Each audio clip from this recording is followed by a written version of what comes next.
Welcome once again, my friends, and thank you for stopping by to listen to an old storyteller. Today we have a story from Scotland, and the title of this story is The Sprightly Tailor.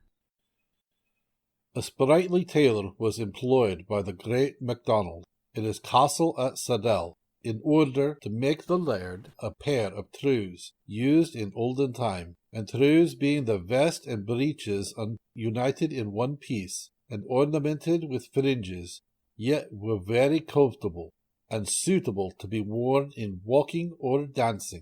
And MacDonald had said to the tailor that if he would make the trews by night in the church, he would get a handsome reward. For it was thought that the old ruined church was haunted, and that fearsome things were to be seen there at night. The tailor was well aware of this, but he was a sprightly man, and when the laird dared him to make the trews by night in the church, the tailor was not to be daunted, but took it in hand to gain the prize. So, when night came, away he went up the glen, about half a mile distant from the castle, till he came to the old church.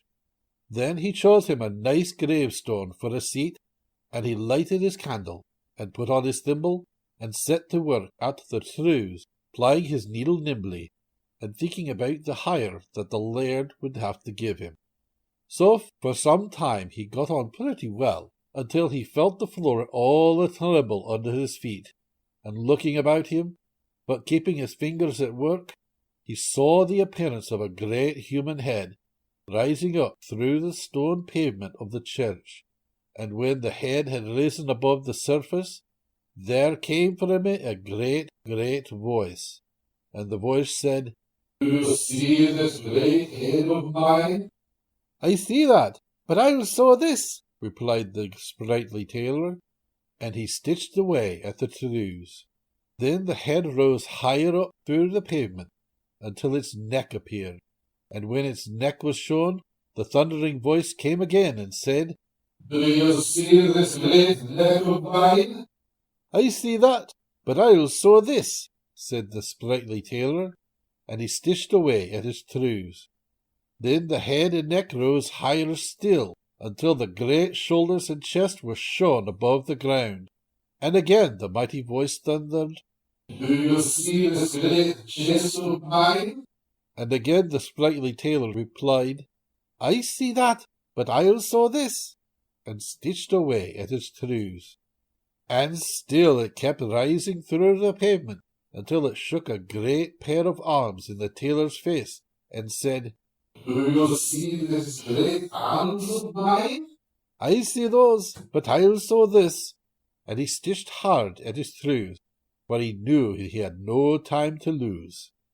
The sprightly tailor was taking the long stitches, when he saw it gradually rising and rising through the floor, until it lifted out a great leg, and stamping with it upon the pavement, said in a roaring voice, "Do you see this great leg of mine?" I see that, but I will sew this," cried the tailor, and his fingers flew with the needle, and he took such long stitches that he was just come to the end of the trews, when it was taking up its other leg. But before it could pull out of the pavement, the sprightly tailor had finished his task, and blowing out his candle, and springing from off his gravestone, he buckled up, and ran out of that church with the trews under his arm. Then the fearsome thing gave a loud roar, and stamped with both his feet upon the pavement, and out of the church he went after the sprightly tailor. Down the glen they ran, faster than the stream when the flood rides it, but the tailor had got the start, and a nimble pair of legs, and he did not choose to lose the laird's reward. And though the thing roared to him to stop, yet the sprightly tailor was not the man to be beholden to a monster. So he held his trews tight, and let no darkness grow under his feet, until he reached Saddell Castle. He had no sooner got inside the gate and shut it, than the apparition came up to it, and, enraged at losing his prize, struck the wall above the gate, and left there the mark of his 5 great fingers. You may see them plainly to this day. if you'd only peer close enough.